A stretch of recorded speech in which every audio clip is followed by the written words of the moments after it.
Sabrina, que além de ser uma excelente artista, que a gente está vendo nas imagens aqui, é neta de quem? A Taliba, da democracia corintiana. E aí você quer ser conhecida como essa excelente artista, neta do Ataliba, tudo junto, e vai ficar famosa dessa forma. É um peso a mais, né?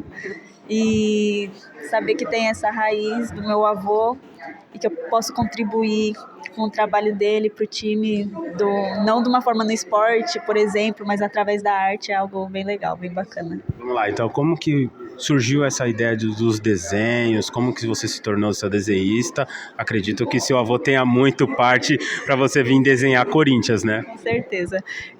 Desde menorzinha eu já sempre fazia os desenhos, me inspirava também no meu avô, mas quando eu trouxe aqui para o Corinthians foi justamente uma arte do meu avô. Eu dei de aniversário para ele uma pintura que eu fiz em acrílico, e aí eu apresentei despretensiosamente aqui no Corinthians para o Fernando, e aí surgiu esse convite. Então, desde 2022 para 2023, a gente começou a trabalhar em outros projetos. Essa é a segunda exposição que a gente faz, mas a gente trabalha em projetos internos também.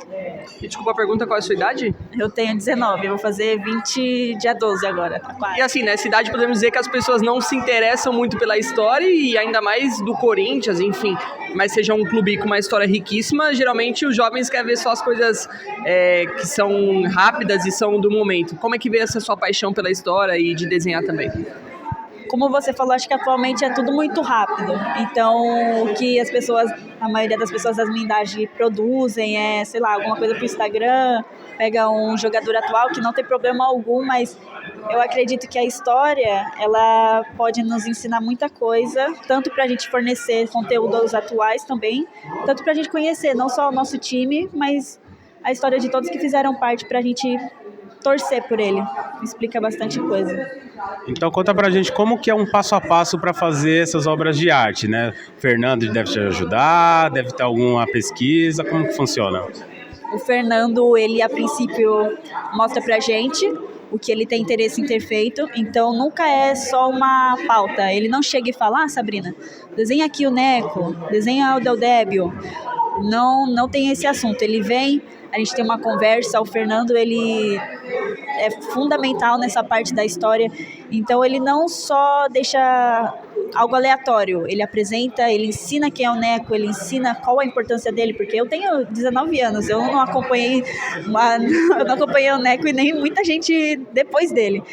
Então ter esse conhecimento é fundamental para a gente começar nas artes, rola essa história, apresentação, o Fernando me puxa aqui pro memorial, mostra o uniforme, aí eu faço de um jeito, ele quer detalhes e da maneira certa dele, ele apresenta passo a passo dessa história, contando pra gente, e aí depois a maneira concreta, assim, física, eu faço de modo gráfico, pelo menos esse, mas eu faço em outros estilos também, pelo Photoshop em outros programas também, mas é mais na mesa digitalizadora, com algumas camadas, referências, mas essa base do Fernando é fundamental também. Como que isso torna-se real, assim? Você diz faz pelo Photoshop, mesa digitalizadora, mas como que isso vem a ser uma coisa que aparentemente não é nem impressa, parece algo que é colado, assim, num vidro. Como é que funciona isso? Esse é um estilo realista, então o Fernando me mandou algumas imagens, que elas são bem, né, antigas, deteriorizadas, mas esse foi feito do zero. Então eu fiz o esboço, eu fiz o olho, eu fiz o nariz, eu fui parte por parte, fio a fio, então é algo que assim, não é uma remasterização, por exemplo, é feito tudo do zero, com esboço, com camadas, aí faz o uniforme, aí manda pro Fernando, o Fernando mostra o jeito melhor, o símbolo do Corinthians, né, o brasão, ele dá esse passo a passo, mas é isso, não é uma colagem, como você falou também, por exemplo, o fundo. O Fernando quis fotos históricas, antigas, do Bom Retiro, de outros lugares que representam o Corinthians. Então eu faço essa parte da arte mesmo, do realismo, pelo menos nessa. E aí há essa colagem também com o Fernando. Qual a sua favorita dessas daqui? É o Neco. Com certeza o Neco. Tem um motivo especial porque ela é assim a sua favorita, talvez pela riqueza de detalhes? Também pela riqueza de detalhes, pelo que o Fernando me falou dele também, e fazia muito tempo que eu não representava esse estilo, então quando o Fernando veio com essa proposta eu tive que estudar a fundo e ele foi a primeira e foi uma boa impressão que eu tive, foi algo que eu fiquei muito feliz e aí acho que me deu um gás para fazer os outros 3 e ela se tornou a favorita dentre as que eu fiz hoje. Qual que é a mais favorita? Essa ou a do seu vô? Ah, do meu vô, né? Tem que ser a do meu vô, né?